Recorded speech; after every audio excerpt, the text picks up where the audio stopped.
Assalamualaikum warahmatullahi wabarakatuh. Selamat pagi semuanya, salam sejahtera buat kita semua. Alhamdulillah atas berkat Allah kita bisa berkumpul lagi, berjumpa lagi di podcast Bibir Manis, bincang-bincang receh manusia biasa. Pada pagi hari ini saya merasa senang, bahagia, happy karena saat ini di sebelah kiri saya sudah ada sosok mahasiswi yang inspiratif karena saya sudah baca CV-nya itu panjang kali lebar banget, mengalahkan CV saya. Karena saya memang malas menulis itu Mbak. Oke. Saat ini saya sedang bersama mahasiswi yang bernama Mawa. Mbak Mawa, silakan perkenalkan secara singkat dulu. Disapa teman-teman Bibir Manisnya. Halo teman-teman semua di rumah, perkenalkan nama saya Mawayatul Hasanah. Teman-teman semua bisa panggil saya Mawa atau biasa dipanggil Lia juga. Saya mahasiswi Ilmu Komunikasi Universitas Senoja Madura angkatan 19. Mungkin ada nih teman-teman yang di rumah yang seangkatan sama saya. Saya asalnya dari Kabupaten Magetan. Ada nggak nih sobat di rumah yang rumahnya Magetan atau Karesidenan Madiun mungkin? Bisa nih calling saya, kita temenan lewat IG atau lewat Facebook, bisa chat nama Mawalia, nanti akan ketemu akun saya. Mungkin itu deh Pak, perkenalan dari saya. Tuh kan, baru follow aja udah pengantar aja udah kayak seorang MC yang pro gitu kan. Mbak Mawa ini, saya baca CV-nya Mbak Mawa ini kan banyak prestasi banget ya Mbak Mawa ya. Insya Allah, alhamdulillah. Sebelum ke 4B, saya pengen spill ya, flashback ke belakang kegiatan aktivitas sejak SMP. SMP itu SMP mana, Mawa? Dulu saya alumni SMP N2 Karangrejo, Bapak. Kecamatan saya, iya.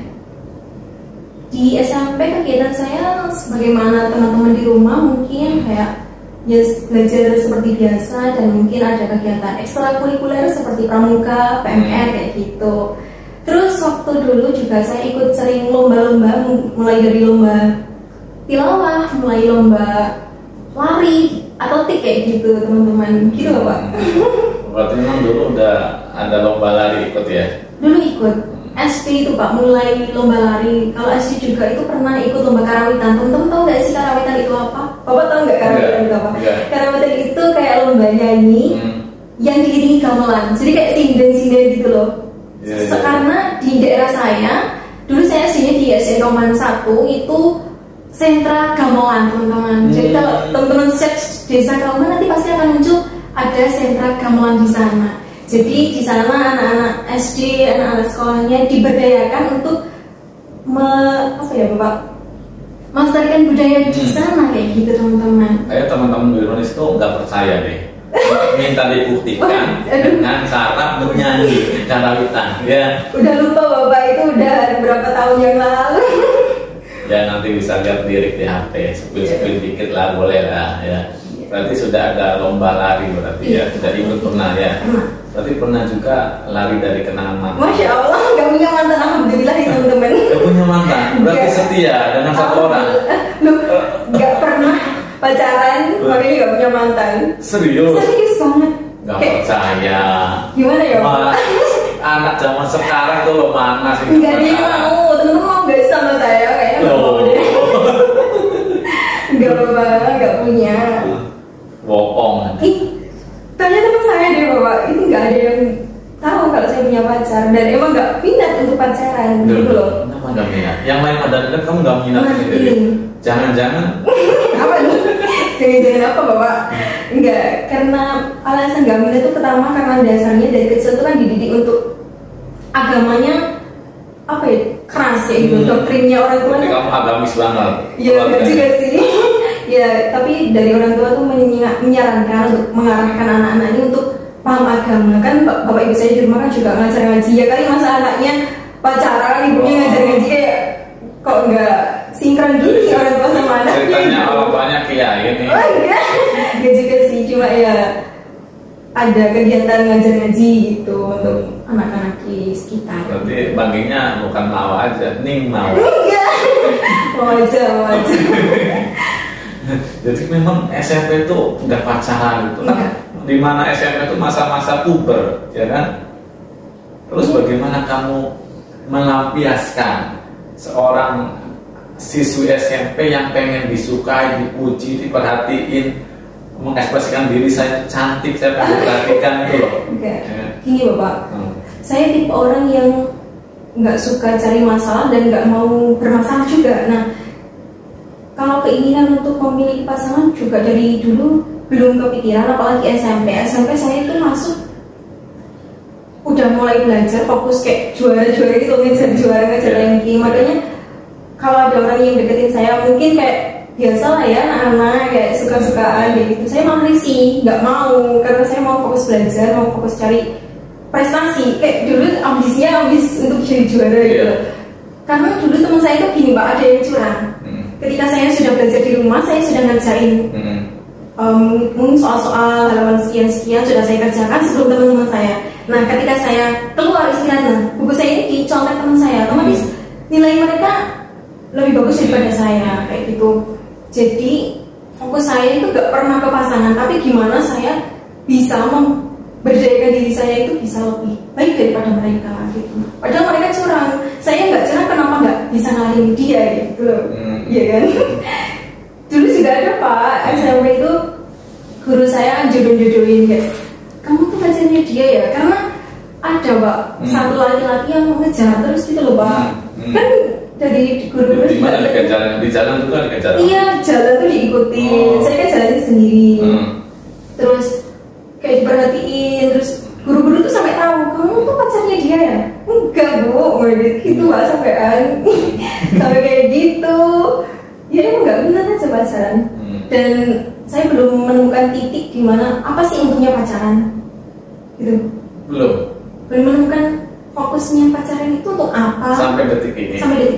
Kan kamu punya temen nih, ada kan circle pertemanan, ada kan temen kamu yang pacaran, ada kan kadang dia curhat sama kamu, pacar saya. Iya benar banget tuh. Mungkin teman-teman juga kayak gitu. Menurut kamu dia dapat keuntungan nggak? Menurut kamu itu belum ada keuntungan, ya kan? Kalau dari sisi pengamatan saya melihat teman-teman saya yang pacaran, ya untungnya cuma kalau dia mau keluar dia ada temennya.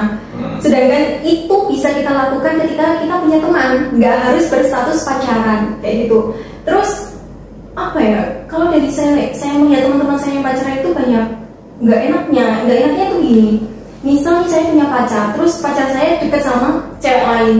Nah itu sumber masalah pertama, pasti sakit hati, pasti kayak merasa cemburu dan lain sebagainya, dan itu pasti buat mental yang nggak sehat kayak gitu kan. Padahal kita hidup harus memiliki jiwa yang sehat dan raga yang kuat kayak gitu kan teman-teman, seperti kita biasanya kayak gitu loh Pak. Kalau memang benar belum pernah pacaran sama sekali, saya baru menemukan ini. Enggak, ini banyak kok yang belum pacaran. Banyak. Mungkin teman di rumah ini salah satunya yang belum pacaran kayak saya. Ya, mungkin ada juga ya yang dengan sosok kamu yang sangat berprestasi seperti ini, cowok-cowok itu minder malah. Aduh, nggak berprestasi saya teman-teman. Saya biasa, saya orang yang fikir ilmu yang nggak punya apa-apa. Kalau bapaknya bilang saya berprestasi, mungkin ya kebetulan saya itu gabut terus ikut kegiatan, makanya bisa ngisi CV kayak gitu sampai bapaknya bilang berprestasi. Aslinya mah enggak, biasa gitu loh Bapak. Jadi juara pertama kali itu saat SMP itu apa? SMP itu yang tilawah antar kelas. Tilawah. Iya. Tapi kalau mental untuk berlomba itu sudah dibentuk sejak TK. Iya, TK itu udah ikut lomba-lomba mewarna, menyanyi dan lain sebagainya. Terus SD atletik itu tadi, terus karawitan, terus SMP itu gitu Pak. Iya. Berarti nanti yang bakal kita dengarkan adalah suara karawitan, suara tilawah, ya kan? Satu lagi nanti nyanyi. Aduh jangan Bapak. Qasidah, ya kan? Ya. Oke. SMP berarti lomba MC sudah mulai? MC belum. Pidato? Belum. Jadi lomba apa kata SMP? SMP itu satu-satunya lomba yang pernah saya ikuti dan menang itu tilawah. Tilawah dari SMP aja sih. Dari SMP aja. Masih ingat surat apa yang dibawakan? Enggak ingat. Kamu SMP itu pesantren apa bolak-balik? Bolak-balik, SMP-nya dekat. Jalan juga sampai. Enggak, orang tua kamu kan agamis, kiai ya. Enggak, kiai. Ustaz ya. Enggak. apakah nggak ada keinginan orang tua kamu tuh memondokkan kamu? Iya, dulu saya sempat ada SD itu sudah planning saya loh Pak, planning saya sama orang tua karena diarahkan itu mau ke MTS. MTS itu yang basicnya akselerasi yang cuma 2 tahun. Nah itu kan akselerasi nggak bisa langsung daftar langsung keterima kan nggak, ada proses dan prosesnya nggak 1 kali 2 kali 3 kali, nggak panjang, berkali-kali sampai akhirnya tahap 1 sampai 4 mungkin bisa lolos. Tahap terakhir yang apa itu gagalnya di situ. Akhirnya kayak apa ya, orang masih kecil terus dikasih realita yang buat patah semangat gitu kan, udahlah yang deket-deket aja gitu, akhirnya nggak jadi ke MTS. Itu kan yang basicnya agama. Kalau yang pondok belum, soalnya masih pikirannya orang tua kan masih kecil, masih butuh bimbingan orang tua juga. Kalau di pondok nanti takutnya gimana karena masih kecil, belum punya pedoman atau dasar yang kuat untuk dia bersosialisasi dengan orang tua kayak gitu. Akhirnya lanjut ke Alia. SMP ya, SMP lanjut ke Alia. Ya, nah Alia juga nggak jadi pesantren lagi. Di pesantren, ada pesantrennya. Oh, pesantren. Iya. Alhamdulillah. Di Magetan. Kenapa nggak Man 1 Magetan? Kenapa nggak Man 1 Magetan? Man 1 Magetan itu jauh banget. Jauh banget. Dan yang sosialisasi di SMP saya itu memang Man 2 Magetan, dan yang sosialisasi terakhir saya awalnya nggak di sana Pak. Saya udah menaruh berkas-berkas permohonan untuk daftar itu di SMK teman-teman. SMK karena paling ya pikiran biasalah anak-anak yang lulus SMP pikirannya maunya kerja, ya nggak sih teman-teman? Saya juga kayak gitu Bapak. Saya mau lulus SMP ke SMK karena tujuannya mau kerja, gitu. Tapi, nah ini kan udah di-ACC ya sama orang tua, ya udah kalau mau kerja silahkan daftar di SMK. Ini udah nih, saya udah daftar. Terus next time ketemu ada sosialisasi dari Man 2 Magetan. Nah, Man 2 Magetan ini kan saya duduknya di depan ya Pak, nggak pernah tuh di belakang. Itu interaksi terus sama saya, komunikasi kayak menyampaikan Man 2 Magetan tuh isinya ini loh, prestasinya kakak-kakaknya kayak gini. Nah, saya juga awalnya tertarik, tapi tertariknya masih taraf biasa.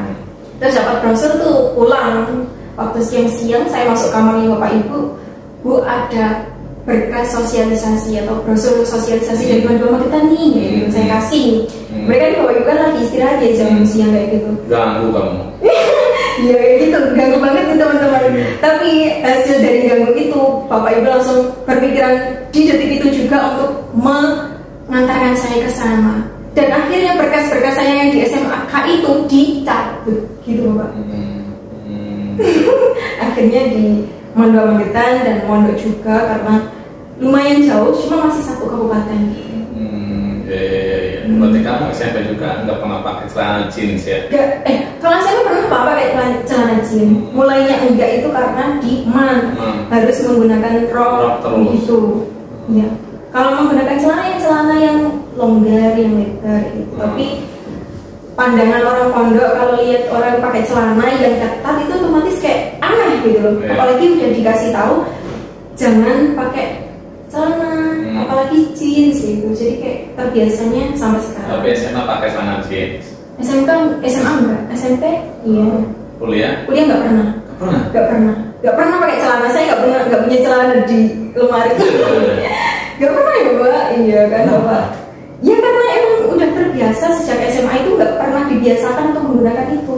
Dan doktrin tentang jangan menggunakan pakaian ketat, jangan menggunakan celana jeans itu udah tertanam sampai sekarang. Jadi nggak pernah. Sekalipun di rumah ada celana jeans, kalau mau pakai sebenarnya bisa kan Bapak pakai. Tapi dari dalam hati itu kayak menolak untuk menggunakan gitu. Kok bisa sih kamu tuh seistiqomah itu, sekonsisten itu menjaga kesopan santunan dalam berpakaian? Ya karena kesadaran aja sih Pak.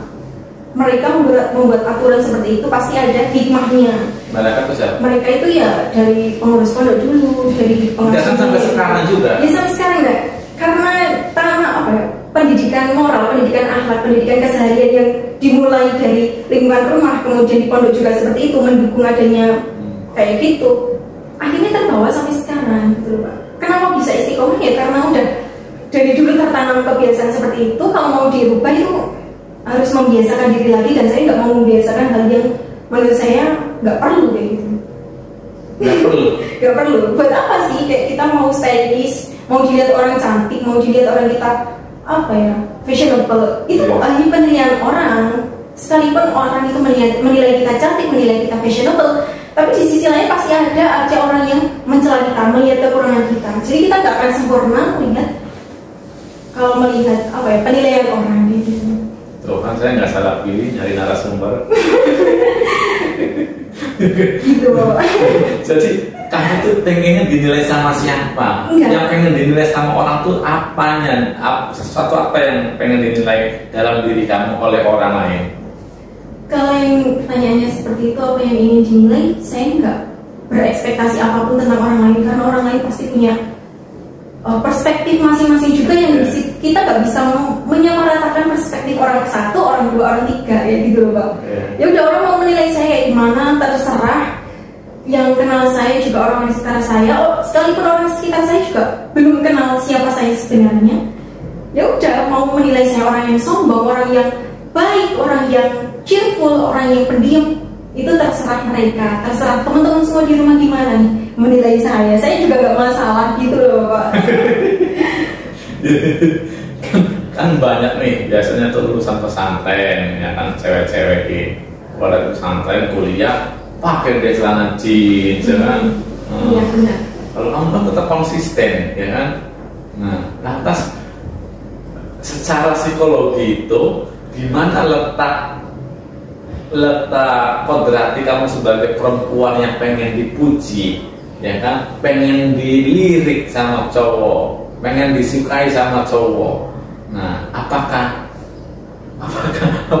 ada dalam diri kamu sifat-sifat seperti itu layaknya perempuan biasa? Kalau ingin disukai pastinya semua orang ingin ya Bapak, ingin disukai, ingin disayangi, ingin dikasihi. Sama, saya juga orang biasa yang punya perasaan seperti itu, tapi itu bukan utama saya dalam hidup. Buat apa sih kita disukai kalau kita nggak bahagia? Kita memenuhi ekspektasi teman-teman semua di rumah, kita memenuhi ekspektasi teman-teman di sekitar kita, tapi kita nggak bahagia. Kayak misal teman kita bahagianya ketika melihat kita apa ya, ikut ke klub, ikut apa ya, pakai baju mini dress atau segala macam. Itu kan membahagiakan mereka yang hanya di sekitar kita, sedangkan orang di dunia ini banyak. Dan kalau fokusnya kita hidup untuk disukai, ya kita akan capek sendiri, gitu Bapak. Capek kenapa? Capek karena memenuhi ekspektasi mereka. Kan nggak lari berapa kilo? Iya gitu. Larinya lari dalam memikirkan harus apa ya buat memenuhi ekspektasi mereka, biar mereka bahagia gitu mungkin. Apakah kamu pernah ditembak sama seorang cowok? Yang pernah. Pernah. Sampai toksik. Siapanya? Mereka dia. Iya dia. Toksiknya tuh karena jahat. Ya enggak, gini loh. Dari awal saya udah bilang saya nggak pernah pacaran, saya nggak mau apa ya, nggak mau menaruh komitmen yang hanya main-main kayak gitu. Apalagi terus dia memaksa untuk ngajak pacaran dengan segala apa ya, dia itu ngancem kalau saya nggak mau menerima dia tuh dia ABCD, melawan segala macam. Cuma ABCD nggak sampai Z? Ya gitu, ABC aja, jadi terlalu panjang. Itu jadi itu terlalu toksik. Ini belum apa-apa aja mas udah toksik, apalagi nanti kalau udah jadi kayak gitu. Jadi nggak mau deh. UTM juga? Nggak, bukan. UTM ini nggak ada yang suka sama saya Bapak. Ini beneran teman-teman. Ini udah high class semua, jadi saya orang-orang pinggiran ini kayak tersisihkan gitu. Jadi kamu ngomong bahagia nih ya? Iya. Bahagia versi kamu apa? Bahagia versi saya ya bisa ibadah dengan nyaman, tanpa ada paksaan, tanpa ada motivasi untuk dilihat orang. Pokoknya saya hidup jalani hari-hari itu tenang, saya nyaman, saya nggak memikirkan apa kata orang gitu. Itu udah bahagia versi saya gitu. Oh bisa sih kamu seperti itu? Ya nggak tahu Pak, karena udah capek gitu loh kalau disuruh ngebahagiain teman-teman, ngebahagiain ekspektasi mereka gitu loh. Karena cukup fokus ke diri saya sendiri gitu. Mau teman-teman mau kayak gimana ya udah terserah Kamu sekarang udah merasa bahagia? Sementara dalam proses tahap untuk menuju bahagia, masih belajar juga. Saya belum orang yang sempurna, orang yang sudah tahu harus bahagianya kayak gini, harus bahagianya kayak itu. Saya sudah tahu teorinya dan saya sekarang sedang mencoba mempraktekannya. Apa teorinya? Bisa dong? Ya, teorinya fokusnya cuma satu. Di sini kita hidup itu dikasih kesempatan hidup, dikasih kesempatan umur itu buat beribadah. Buat apa sih kita hidup kalau cuma membahagiakan orang tapi ibadah kita kurang? Nah, gini, kalau kita udah punya landasan ibadah yang benar, ibadah yang sesuai dengan apa yang diajarkan tanpa ada ambisi untuk mendapatkan surga dan segala macam ganjaran-ganjaran itu, enggak. Yaudah, kita belajar yang benar. Ketika kita udah tahu belajar agama yang benar, kita akan bersosialisasi juga benar juga. Kita nggak akan menyakiti orang. Kita akan lebih berhati-hati dengan berkata, bertindak, bersikap kayak itu. Sekalipun kita akan pernah terpeleset menyakiti orang, yang kita akan sadar, sesegera sadar untuk meminta maaf kayak gitu. Gitu sih landasannya, harus paham agama dulu. Jadi teorinya belajar agama yang benar, kita tahu gimana caranya bersosialisasi, kita tahu caranya beribadah kepada yang menciptakan kita. Yaudah, kita akan hidup dengan sewajarnya hidup dan kita akan mencapai kebahagiaan tanpa memikirkan kata orang lain. Ini terlalu teoritis ya, Pak. Udah kayak filsuf aja kamu. Ada filsafat, saya mau jelek Pak nilainya. Oh, ada filsafat. Ada filsafat ilmu komunikasi. Itu juga tamparan pertama saya di UTM. Di ilmu komunikasi. Sampai merah pipinya. Merah banget sampai nangis gitu, Pak. Oke. Saya kunci dua kata yang barusan kamu sampaikan, ibadah dan nyaman. Ya. Apakah ibadah yang membuat kamu nyaman? Pertama, ibadah apa yang membuat kamu nyaman? Ya. Apakah ada kenyamanan dalam ibadah tersebut? Dan dari ibadah dan nyaman ini, mana yang paling menurut kamu sangat dominan dalam diri kamu? Apakah ibadah yang membuat kamu nyaman hidup? Apakah kenyamanan hidup yang akhirnya kamu membuat kamu ibadah? Lebih ke beribadah membuat saya nyaman. Ibadah apa, bisa lebih spesifik? Ibadah sebagaimana teman-teman di rumah yang Islam mungkin ya, sholat 5 waktu. Kita jangan lupa baca Quran. Quran itu dibeli, kita punya, itu bukan untuk pajangan tapi dibaca. Kamu baca tiap hari? Insya Allah baca, karena udah di rumah tuh pasti ibu gini, dibaca Qurannya, masa jadi pajangan, masa lihat kamu nggak pernah lihat dia. Itu Pak. Siapa yang bilang? Ibu. Oh ibu, bukan Qurannya? Bukan, belum punya indera setinggi itu untuk mendengarkan Al-Quran berbicara ya. Itu pastinya ya suatu waktu itu tadi baca Qurannya jangan lupa. Terus di kos kamu baca Quran? Alhamdulillah. Ya mau baca apa Pak, chat juga jarang gitu. Iya, jarang chatan. Iya, jarang, orang nggak ada yang chat. Kamu sih ada yang nembak nggak mau? Iya nggak mau emang. Jadi buat apa? Sakit Pak ditembak Pak. Sakit lah. Sakit nggak sih teman-teman? Sakit. Coba itu yang ditembak sampai mati lah ada Pak, ya kan? Bagaimana sih rasanya dinyatain saya suka sama kamu gitu? Gimana rasanya? Apa ya? Biasa aja sih Pak. Biasa aja. Kali kamu ketika terbang.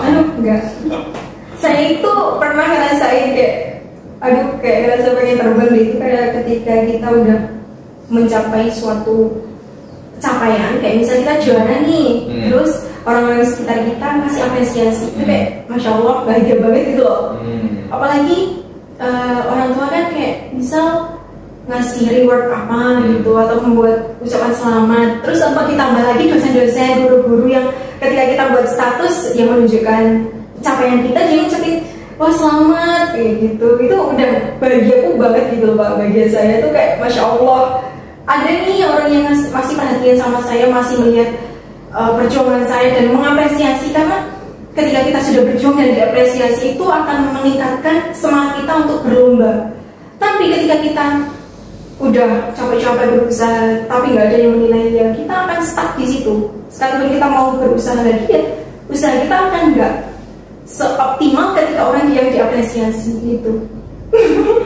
Nah salah satu adanya apresiasi kan dari pasangan atau pacar kita. Enggak juga. Enggak juga. Enggak juga. Oke deh, gini deh. Misal nih, seketika ya ada seseorang melamar kamu. Ini nggak pacaran, melamar kamu. Sekarang?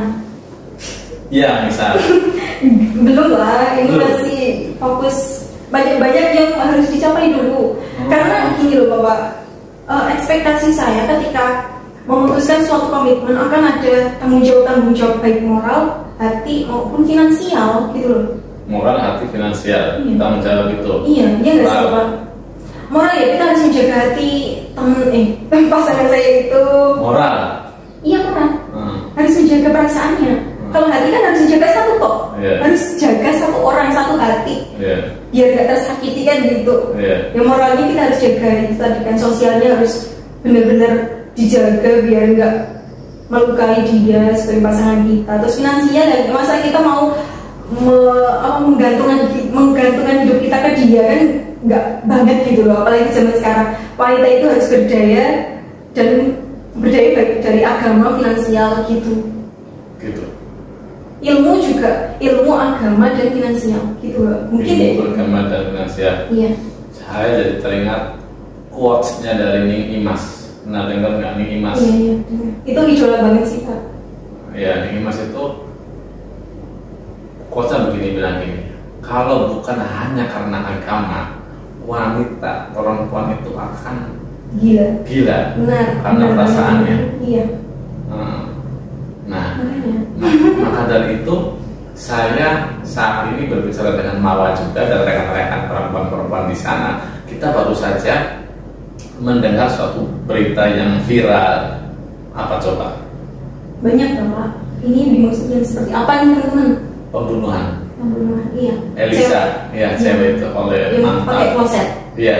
Nah, Pasti teman-teman juga tahu nih Bapak. iya. Pesan viral. Nah, maksud saya gini, tolonglah perempuan ya kalau pengen memilih pasangan itu kan, menurut saya ya kalau bisa ya bawa alat tes dulu, tes kejiwaan. Aduh, udah kayak orang gila aja nih. Mengukur emosional dia, temperamental dia itu.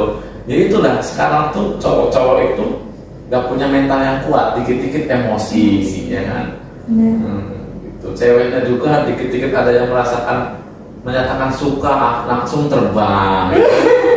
Aduh, terlalu punya sayap ya Pak ya bisa terbang ini.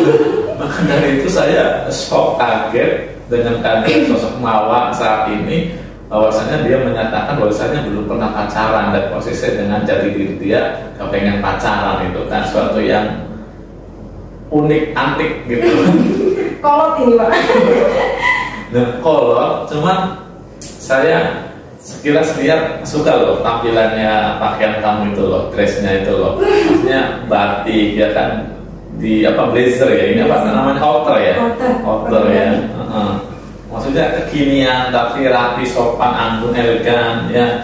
Terus ternyata Mawa juga seorang yang update secara fashion, buktinya pakai lensa mata. Aduh, ya ampun, lihat ya Pak.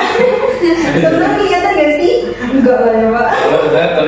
Karena saya udah biasa melihat istri saya pakai softland.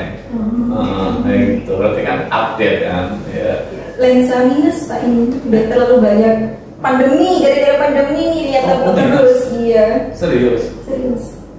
Kalau nggak minus mungkin biasa ini. Berarti nggak suka pakai kacamata, lebih suka pakai softland. Dua-duanya sih. Kalau softland tuh kalau jalan pakai motor nanti bisa terbang kayak kacamata. Oh, bisa terbang? Maksudnya kayak kering gitu loh Pak. Ya, takutnya nanti terbang terus kena orang. Kali pernah ada kejadian kamu terbang beneran itu? Enggak, belum. Emang kering aja, kering. Iya kering, takutnya kering gitu. Jadi antisipasi, dilindungi gitu. Kita belum masuk 4B aja tadi tuh udah banyak banget yang kita bahas, Mawa. Ini anak komunikasi kalau ngomong sedikit kurang komunikasinya Pak. Makanya kalau saya banyak ngomong wajar ya teman-teman ya. Iya. Oke. Kamu ada beberapa grup di WA? Banyak Pak. Banyak ya? Iya, banyak banget. Nanti tolong share ya sebanyak-banyaknya ya. Iya Pak. Sementara yang tertinggi view-nya itu podcast tentang Robby Presma. Oh, Presma Kalau baru. ya Presma baru. Nanti kalau podcast saya dengan kamu melebihi view-nya dengan Robby itu, saya kasih hadiah deh nanti. Waduh, apa nih? Kopi. Aduh. Oh, Kopi kan pernah nggak sih nongkrong di kafe? Pernah, Bang. Jangan nggak pernah juga. Pernah. Saya juga kayak teman-teman mahasiswa deh, yang sering begadang, sering di warung kopi sampai tengah malam. Saya pernah. Dulu itu ada agenda bikin film. Itu pastinya kalau bikin film. Kamu jago bikin video ya, editing ya? Iya, biasa sih Pak. Itu kan tugas kuliah Pak. Iya, tugas kuliah. Oh iya.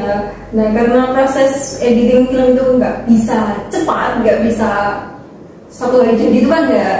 Nah, itu malam harinya itu saya ke kafe Pak Mafe itu ke Bangkalan Kota. Kafe apa itu? Masih ingat? Nah, itu udah lupa, udah semester berapa. Jauh banget sama kakak. Jauh karena yang jadi editornya orang sana, dan kalau mau ke sini terlalu jauh juga karena nggak punya kosnya. Jadi kita nggak ke sana. Kita ke kafe teman-teman. Kafenya itu udah, karena waktu itu pandemi juga, jam 12 itu udah tutup. Saya masih di sana Pak. Tutup kafe, saya masih di sana. Gitu. Di luar. Sampai enggak itu. Dalam. Dan keluarnya tahu nggak sih teman-teman, saya keluar lewat gitu loh. Cepikan itu bahasa Indonesia apa ya Pak? Jendela. Bukan jendela. Kalau misal nih kafenya kayak ada outdoornya, nah meskipun outdoornya nggak outdoor langsung full langsung keluar, enggak. Ini ada kayak space yang bisa kita lewatin. Saya lewat situ teman-teman. Iya Bapak gitu. Sampai segitunya. Sama teman. Sama teman. Tim gitu lah. Paling malam tidur jam berapa? Paling siang bangun jam berapa? Kalau malam tergantung sih, sampai jam 1 juga pernah, jam 2 juga pernah, sampai nggak tidur juga pernah. Itu kan ya tergantung kita ada project atau kita lagi ada agenda apa gitu. Kalau sampai nggak tidur ya berarti ada organisasi kampus yang membuat kita harus standby setiap hari. Itu udah terbiasa sejak SMA sih kayak gitu. Iya, dengar kan Ilkom itu banyak tugas ya. Lumayan. Dan dengar-dengar juga yang prodi Ilkom itu mahasiswa jadi multi talent nanti. Bisa ini bisa itu ya. Iya. Semoga kayak gitu. Oke. Gimana ceritanya bisa kuliah di UTM? Waduh, ini kalau diceritain panjang banget Bapak. Gak apa-apa. Ini saya jujur-jujuran ya Bapak. Iya, jujur. Iya. Dulu saya gak pernah berekspektasi ke Madura sama sekali. Karena apa ya, framing dari orang-orang sekitar pastinya melihat Bangkalan ini banyak begalnya. Iya gak sih Bapak? Gak tahu ya. Teman-teman kira kayak gitu gak sih Bangkalan? Dulu saya kayak gitu Bapak. Orang-orang sekitar saya pasti membranding Bangkalan ini kotanya begal. Saya tahunya Bangkalan itu ada saya Kolir gitu. Nah, itu yang berpikiran positif harusnya ngarahnya ke situ, kayak gitu. Apalagi anak-anak IPB PPNU, anak-anak organisasi Muhammadiyah pasti gurunya kan ini ya, Syekh Kolir ya. Harusnya, aduh antusias gitu setelah di Madura. Nah, saya enggak, saya dulu karena terbawa framing orang-orang di sekitar saya nggak mau tuh, bener-bener kayak menolak. Saya nggak akan mau kuliah di Madura, kayak gitu. Sekalipun banyak peluang yang mengharuskan saya ke sini kayak gitu, nggak mau, bener-bener nggak mau. Saya maunya ke UIN, karena bapak ibu saya ngarahnya UIN. Terus yang dekat sama Magetan kan juga UNS. Betul. Nah gitu, yang maunya dekat, yang negeri PTN itu yang dekat-dekat aja. Kalau dari ibu kan jalurnya dulu kan senam PTN sama SPAN PTKIN. Yang SPAN PTKIN tuh saya ngambilnya di UIN kayak gitu, UIN Surabaya, UIN mana kayak gitu Bapak. Terus karena waktu saya dulu itu pendaftarannya banyak drama teman-teman, drama dari nomor induk. Teman-teman ada yang ngalamin nggak sih? Sutradaranya siapa? Apa? Sutradaranya? Kok sutradara Bapak? Drama. Iya, dramanya ini dari, kurang tahu ya, mau nyebut Kemendikbud ini takut salah gitu. Kurang tahu, mungkin ini juga emang ujiannya biar sampai ke Madura. Nah, setelah melewati banyak drama ini, sholat nih teman-teman, kayak udah hopeless. Ini jadi kuliah nggak sih aku? Tapi saya pengen gitu kan. Sholat malam ini teman, ini kan masih di pondok ya Bapak. Cari waktu yang teman-teman tidur biar kalau nangis tuh nggak kelihatan, gitu kan? Nggak kedengaran. Ya nggak kedengaran, nggak kelihatan karena mereka tidur gitu. Terus saya cari waktu sholat, ceritakan sama Allah, ya Allah, saya pengen sekolah dimanapun deh. nggak harus ke sana, udah kayak pasrah. Karena kalau mau ngisi UNS, ngisi segala macam itu mental Bapak. Ini jaringannya itu nggak bisa connect gitu loh, aneh gitu. Padahal udah pakai wifi, nggak, tetap aja nggak bisa gitu loh. Ya udah, terus akhirnya di waktu itu sholat, cerita, nangis, sambil buka HP, karena di situ buka HP ngisi data, upload, klik Trunojoyo Madura. Kok langsung lancar Pak? Gitu. Dan itu di luar ekspektasi, kayak udah kepikiran, masa iya aku harus ke Madura? Dan pikirannya itu isinya Madura, Trunojoyo. Pikirannya kayak gitu. Padahal kan saya udah berkomitmen, saya itu nggak mau ke Madura. Kayak kemakan omongan sendiri gitu loh. Kalau makanya teman-teman di rumah kalau benci sesuatu itu jangan berlebihan, biasa aja. Nggak suka ya nggak usah sampai ambis, nggak mau gitu. Ya udah, kalau nggak suka ya udah diem aja, nggak usah berapi-api untuk mengatakan nggak suka. Kayak saya nanti kembali lagi jawabannya gitu. Udah, saya benci presiden. Ya jadi presiden. Mungkin kayak gitu Pak dulu ceritanya, jadi nggak terencana sama sekali gitu sih. Oh gitu. Terus akhirnya setelah saya bisa berhasil mendaftarkan diri, karena saya belum punya teman ya dari Magetan, siapa ya yang mau ke Madura? Ya itu ceritanya dulu Pak. Oh, masih pagi tuh kan. Oh, iya. Ya untuk ya? siapa? Masih udah lupa sih harinya. Yeah. Terus ngubungin teman saya yang asrama juga kan. Mbak mau nggak ikut ke Madura ke ini? Oh, ini. Terus saya kayak memberikan iming-iming segala macam, saya pancing biar mau. Ya, dia dikasih apa? Akhirnya ya udah, akhirnya dia mau. Jadi di UMAN itu cuma 2 orang yang berangkat ke Madura. Dikasih apa Nanda? Dapat apa Mbak? Gitu Pak. Ilkom sendiri gimana? Ilkom sendiri itu karena dulu ekspektasi saya berangkat dari kejuaraan saya, kan saya bidangnya ngomong. Apa ya di UTM yang bisa menampung minat saya gitu kan. Coba ikom gitu. Dulu juga saya ekspektasinya nanti di ikom pasti saya diajarin cara ngomong yang benar, cara berpidato yang benar, cara nyusun kalimat-kalimat yang menarik itu kayak gimana, cara mempersuasi audiens itu kayak gimana itu. Makanya ambil di ikom. Di lain sisi saya juga suka berkebun, suka nanam-nanam, suka bertanam itu saya ambil agro, tapi yang diterima yang ikom ini. Oh gitu, yang terima ilkom ini. Ya. Dan menurut kamu selama 7 semester ini banyak ilmu yang kamu dapat? Alhamdulillah banyak. Tapi banyaknya itu bukan secara teoritis. Mungkin saya juga kurang pandai dalam bidang akademik. Jadi pelajaran yang saya dapat selama kuliah itu terkait manajemen waktu, terkait aktualisasi di kehidupannya. Kayak misal ilkom ini aja deh, teorinya kan pasti yang apa, bagaimana, kepada siapa, medianya apa, gitu kan ya Pak. Jadi itu memaksimalkan teori dasarnya dulu. Kita kalau mau menyampaikan suatu pesan, apalagi kalau kita ikut lomba ya, itu kita mau menyampaikan pesan ini kepada siapa, melalui media apa, dan apa feedback yang kita harapkan, kan seperti itu. Jadi itu yang saya olah, yang saya matangkan dulu ketika saya mengikuti lomba. Jadi ilmu yang saya dapat di ilmu komunikasi itu pertama kali. Ya, setelah kita langsung kita bahas yang pertama, belajar ini ya. Nah, menurut Mawa itu apa urgensinya kita sebagai manusia itu belajar? Sangat penting sih kalau ditanya urgensinya, karena kita manusia karena sudah selalu diperintahkan untuk belajar. Dari lahir saja kita diminta untuk belajar. Ya, berarti Mawa itu udah baca buku? Ya maksudnya belajar itu gak harus berkaitan dengan buku gitu kan ya. Belajar mengenal ini ibu saya, ini bapak saya, itu kan namanya juga belajar. Terus Quran pertama atau ayat pertama yang diturunkan kepada Nabi kan juga Iqra, bacalah. Itu kan artinya juga belajar.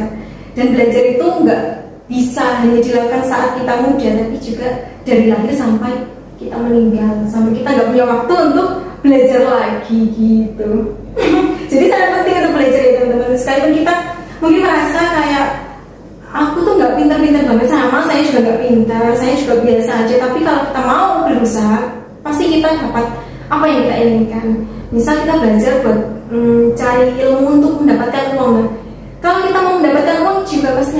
belajar juga gitu Bapak. Kita nggak akan bisa jadi apa-apa kalau kita nggak mau belajar. Dan pastinya teman-teman di rumah juga selalu belajar meskipun teman-teman nggak menyadarinya gitu. Nah, Mawa itu sudah belajar apa dan benefit yang dirasakan apa? Ilmu komunikasi. Di mana aja? Di mana aja? Apa yang sudah Mawa pelajari apa dan dampaknya, implikasinya apa?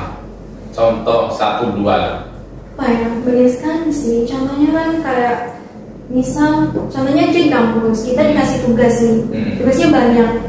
Selain di sekolah atau di kampus kita juga ada organisasi, otomatis benefit yang kita dapat di sini dengan kegiatan seperti itu kita akan bisa memanage waktu, dan itu adalah sesuatu yang penting dalam hidup kita. Biar kita bisa baik menjalani kehidupan adalah kuncinya manajemen waktunya yang baik. Ketika sudah ada project atau tugas untuk menyelesaikan tugas, kita harus menyusun mana sih prioritas kita antara organisasi sama kampus. Misal nih antara kedua ini harus ada yang diselesaikan lebih dahulu, yaitu harus dikerjakan dulu, jangan ikut senangnya tapi lihat prioritasnya gitu. Apakah selama ini kamu lebih mementingkan belajar di Ilkom daripada belajar di organisasi? Nggak ada yang terfokuskan, maksudnya nggak mau memihak salah satu gitu loh Bapak. Semua kalau kita berkomitmen untuk kuliah ya kita harus fokus kuliah. Kalau kita mau berkontribusi di UKM ya kita harus komitmen dengan UKM kita. Kalau kita memutuskan keduanya, berkomitmen di keduanya, kita harus juga mementingkan keduanya, nggak bisa memilih salah satu. Nanti kalau kita mementingkan kuliah saja misal, karena kita berpandangan kuliah itu harus, karena kita jauh-jauh ke sini tuh kuliah belajar, buat apa sih UKM, buat apa sih organisasi, buat apa sih komunitas. Nah itu yang menjadi toksiknya organisasi, toksiknya komunitas itu kayak gitu. Orang-orang yang hanya melampirkan nama tapi tidak mau bekerja gitu loh Bapak.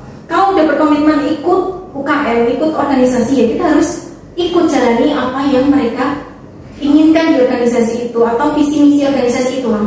Jadi jangan memihak salah satu. Emang ada yang cuma di UKM organisasi itu hanya melampirkan nama aja? Ada nggak sih teman-teman? Aduh, ini kalau curhat pasti kelihatan semua. Teman-teman ada yang ngalamin nggak sih ikut UKM tapi ada yang cuma numpang nama? Coba tulis di kolom komentar ya. Tapi tidak untuk Mawa ya? Insya Allah. Mungkin review teman-teman yang pernah se-UKM sama saya, se-komunitas sama saya. Kita spill UKM apa aja yang pernah di... Gak banyak, Bapak. Apa aja? UKM-nya dari ospek maba itu langsung daftar UKM SBD S3 Serangkai. Apa itu? Itu UKM yang menaungi mahasiswa yang berminat di bidang bela diri. Bela diri. Ya, bela diri. Bisa bela diri dong. Insya Allah. masih cetek banget. Berarti bisa bela diri saya nggak? Aduh, berat nih. Oh, 3 Serangkai. Ya. Kenapa nggak di Pagar Nusa, NU kan? Dulu belum ada. Oh, dulu belum ada. Setahu saya belum ada. Sampai di 3 Serangkai itu sampai khatam nggak? Yang ada periodenya nggak? Periodenya apakah cuma kader apa pengurus juga? Pengurus juga. Nah, sudah sampai selesai periodenya. Ya, sudah. 1 tahun kalau di 3 Serangkai. Sampai selesai. Ketua paling tinggi apa jabatannya? Jabatan saya waktu itu sebagai departemen pengkaderan anggotanya. Berarti sekarang 3 Serangkai masih ada apa udah ganti? Pengurusnya? Enggak, namanya. Masih tetap gitu. Teman-teman bisa search ya di Google, di Instagram. Sekalian promosi nih Bapak. Oh, iya. Iya. Berarti masih ada nih. Masih. Junior di 3 Serangkai. Iya. Iya. Ada juga yang 3 Serangkai itu cuma titip nama aja. Aduh, jangan buka aib orang ya Bapak ya. Ya gitulah. Gitu. Namanya juga di organisasi pasti akan ada plus minus yang kayak gitu. Tanda seru nggak ada? Kadang ada nggak ya sih teman-teman? Tanda seru, tanda tanya gitu ya punya. Oke, setelah 3 Serangkai apa lagi? Kalau di prodi itu ikut komunitas public relation di divisi public speaking. Anggota aja sih, saya mah kupu-kupu. Kamu kenapa nggak ikut daftar duta? Ya karena saya nggak cantik Bapak, ya nanti auto kalah. Ya nggak sih teman-teman, udah sadar diri, sadar posisi aja deh, nggak resiko. Bisa dibuat nanti tuh kamu cantik. Ada yang lebih cantik, yang lebih pintar. Nanti kalau disuruh mau besok kita ya jangan lupa dandan. Nggak bisa dandan bapak saya. Mau dandan pakai apa ini? Ini dandan. Enggak, ini biasa. Ini make up wanita semuanya, pakai dasar aja ini. Nggak bisa make up yang macam-macam. Kamu kan bisa public speaking, bisa MC, bisa pidato. Itu kan bakat kamu yang bisa ditampilkan saat ajang-ajang duta. Tapi semua orang juga punya bakat atau basic seperti ini sih bapak. Siapa sih yang nggak bisa ngomong? Teman-teman di rumah juga bisa ngomong. Makanya kalau saya di di branding, kamu pintar public speaking loh, kamu juga bisa. Nyatanya kamu bisa ngomong sama saya. Iya nggak sih bapak? Anda bisa berarti? Bisa ya, semua orang bisa. Gitu loh, iya nggak? Jadi alasan utamanya apa kamu nggak ikut ajang duta itu? Ya sadar posisi, sadar diri, sadar prestasi. Sadar apa lagi ya? Udah, emang nggak bakat menunjukkan di bidang itu. Kan banyak bakat. Kalau kita bisa bela diri, tilawah, itu kan? Nggak juga sih, itu karena ngisi waktu luang, nggak pintar. Ada kok duta-duta yang belajar spontan hanya sebatas untuk menampilkan bakat saja, gitu. Mendadak belajarnya itu. Ya nggak apa-apa, biarkan mereka saja. Saya di sini untuk mensupport mereka. Nanti kalau ikut duta semua, siapa yang support? Iya Bapak. Gitu. Angkatan kamu siapa yang jadi duta? Siapa ya? Itu kayaknya Lukman. Oh iya, udah podcast sama saya. Orang Cirebon itu. Iya. Sama kayak itu saya. mau pintar patut Bapak jadi duta. Gak kayak saya. Iya kan? Dia pintar, dia public speakingnya juga keren, bahasa Inggrisnya juga bisa. Oke. Selanjutnya yang kedua adalah berprestasi. Capaian tertinggi kamu, menurut kamu berprestasi dalam bidang apa? Di bidang public speaking pastinya, karena prestasi saya isinya kayak gitu. Iya, saya banyak tuh CV kamu tuh MC, pidato dan lain semuanya. Nah, MC dan pidato yang paling berkesan itu saat kapan? MC atau berpidato. Kalau ber-MC itu saya ngisi MC-nya perpisahan kakak kelas dulu di mana? Dua kali. Ya, kelas 1, kelas 2, kelas 3-nya saya kan di wisuda. Iya. Ya kira dari wisudawati jadi MC juga ya. Iya, mempersilakan diri sendiri dong tentunya. Gitu. Kalau itu yang berkesan karena memang kalau MC di bidang formal kayak gitu. Terus kalau di pidato yang paling berkesan itu waktu di SMA juga kelas 2 ikut pidato kebangsaan tingkat Jawa Timur, Jawa Tengah dan DIY di Universitas Muhammadiyah Ponorogo. Itu sangat-sangat berkesan karena banyak sekali cerita di balik itu semua. Ada yang ngintip gak? Siapa yang ngintip? Cerita di balik itu tuh. Aduh nggak ada nih. Ada yang mau ngintip gak sih? Saya baca juga kamu pernah ikut apa di UNS itu? Itu lomba baru saja sih DAI. Oh iya DAI. Iya DAI. Ramadan kemarin atau September kemarin Bapak. September tahun lalu. DAI ceramah gitu. Ceramah. Iya nggak terbayang ya orang kayak gini ceramah. Biasanya kan momen-momen dakwah dan itu kan pas Ramadan ya kan. Itu kebetulan yang nyelenggarain kayak komunitas atau organisasi bidang keislaman gitu. Jadi adanya kayak gitu. Kesana langsung kamu? Itu awalnya online Bapak, cuma waktu penganugerahan itu langsung ke sana. Oh, itunya online. Penganugerahannya ke sana. Juara berapa kamu? Cuma 2. Juara 2. Iya. Dapat uang. Dapat. Alhamdulillah. Ya. Anda kebagian nggak? Saya juga enggak. Ntar ya Pak. Kalau kamu kan bisa melihat membaca teks. Harusnya bisa. Pada saat itu kamu baca teks apa? Bener-bener hafalan? Lomba baca teks gini Bapak, nggak boleh. Lomba itu nggak ada ceritanya lomba kayak gitu. Sekalipun ada itu lomba yang masih basic lah. Enggak, barangkali kamu ngomong nih di sini, kamera di sini, situ ada tulisan tuh. Kamu kayak gitu nggak pas lomba? Ya nanti kalau kayak gitu sistemnya, mata kita kan beda tujuan, beda arahnya nggak sih Bapak? Yeah. Saya udah coba nih, kayak coba ada tulisan buku gitu ya misalnya. Terus kameranya di sini, otomatis nggak bisa satu shoot gitu loh. Nah, coba dong, selamanya. Nggak bisa. Ini belum prepare materi, mau ngomong apa? Ada nggak videonya?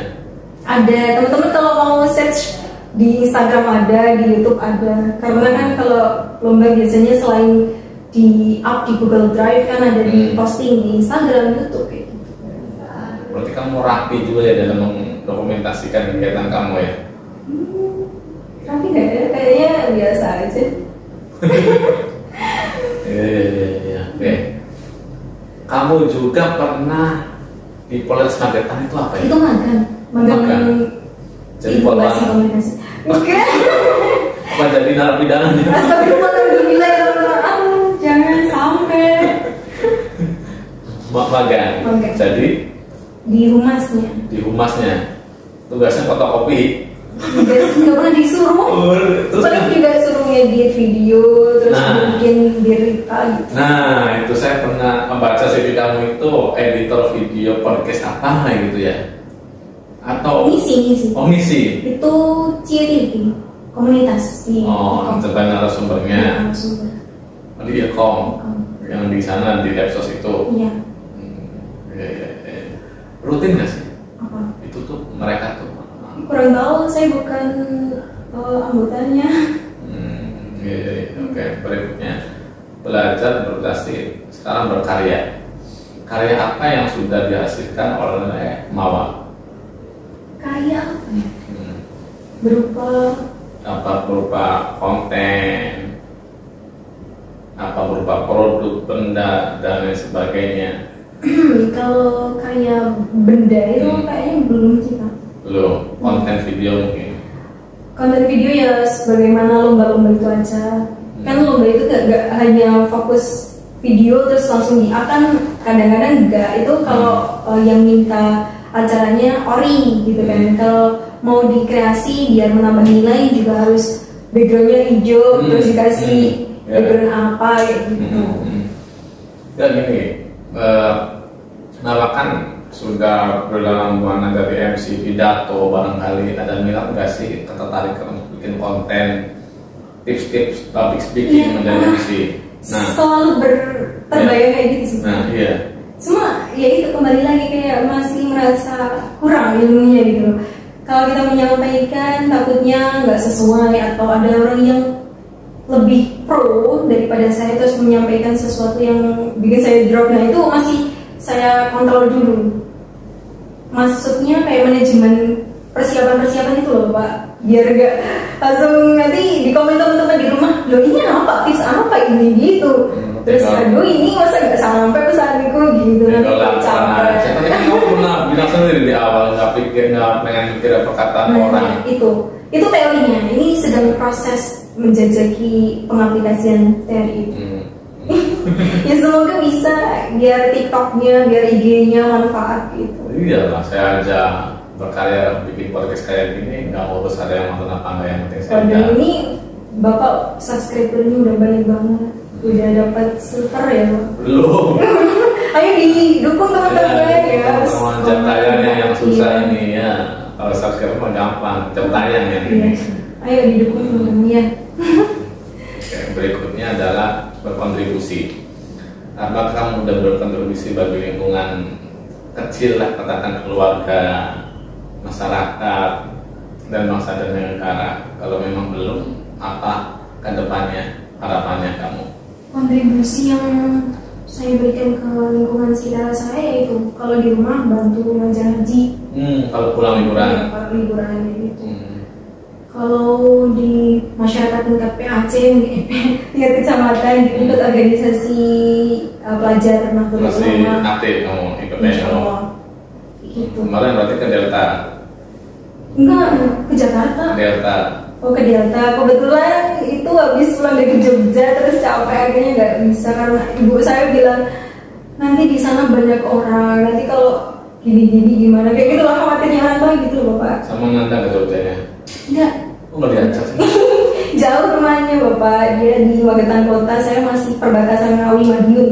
Kemarin saya saya dari Madiun, dari apa sih namanya ya, dekat jalan tol untuk tol keluar. Masih banyak rumah limasan di Madiun tuh. Apa sih namanya tuh, lupa saya. Babadan. Iya, Babadan gitu. Ngapain Bapak? Madiun jauh-jauh. Oh, ngopi. Ngopinya jauh banget itu. Iya dong. Kamu paling jauh ngopi di mana? Di mana ya? Jogja itu. Sumenep kali. Sumenep. Kenapa Sumenep? Sering Bapak, saya pertama kali di Madura tugasnya ke Sumenep. Tugas apa? Tugas wawancara. Dulu saya wawancara ke keraton. Wih, keren. Terus singgah ke Asta Tinggi. Berarti ada keluarganya Nanda di Sumenep? Ada. Saya juga pernah ke Syekh Yusuf. Itu rumahnya Nanda, Asta Yusuf. Rumahnya Nanda? Iya. Turunan Kiai ya? Iya, itulah. Langkah impian kamu paling tinggi itu apa? Untuk berkontribusi bermanfaat bagi orang lain. Apa ya? Ya paling enggak ketika saya terjun di masyarakat, saya punya peran di sana. Nggak cuma numpang nama, nggak cuma numpang hidup gitu. Kayak misal nih ada. Nyindir kamu berarti. Gini gimana Pak? Nyindir mereka yang numpang nama di UKM. Ya gitu ya, maaf nih kalau ada yang tersindir. Gak apa-apa, ya itulah sebagaimana keinginan teman-teman juga. Mungkin biar kita tuh kalau terjun di masyarakat nggak cuma di rumah, tapi juga ikut kontribusi. Misalnya kayak sekarang kan lagi rame-ramenya pemilu ya, ikut daftar PPS, daftar PPK gitu. Karena saya masih kuliah ya, sih dulu nanti takutnya nggak ke kerjaan. Saya tadi pagi itu baca scroll IG dan saya pengen tahu jawaban kamu. Bagaimana tahu bahwasannya hari ini kamu masih hidup? Gimana? Bagaimana kamu mengetahui bahwasannya hari ini kamu masih hidup? Kita nggak akan mengetahui. Kita nanti aja deh, ini jam 10, kita jam 11 masih hidup aja kita nggak tahu. Makanya kalau dikasih hidup sekarang itu dimanfaatin, jangan rebahan dulu. Itu buat apa ya, pengingat saya juga, karena kita nggak tahu kedepannya kita bakal seperti apa kita masih hidup, itu kita nggak bakal tahu. 1 detik aja kita kedepannya nggak tahu kita masih bisa nafas apa enggak. Bagaimana kita tahu cara kita hidup? Kalau saya sih nggak tahu, ibu saya masih biasa. Me time kamu ngapain kalau ada me time? Me time apa ya? Scroll TikTok mungkin. TikTok. Iya. TikTok teman-teman nih saya lihat. Scroll TikTok saya aja yang bermanfaat. Iya, oke, siap. Enggak, follow TikTok saya. Oke, itu dulu sesi pertama, tolong di stop.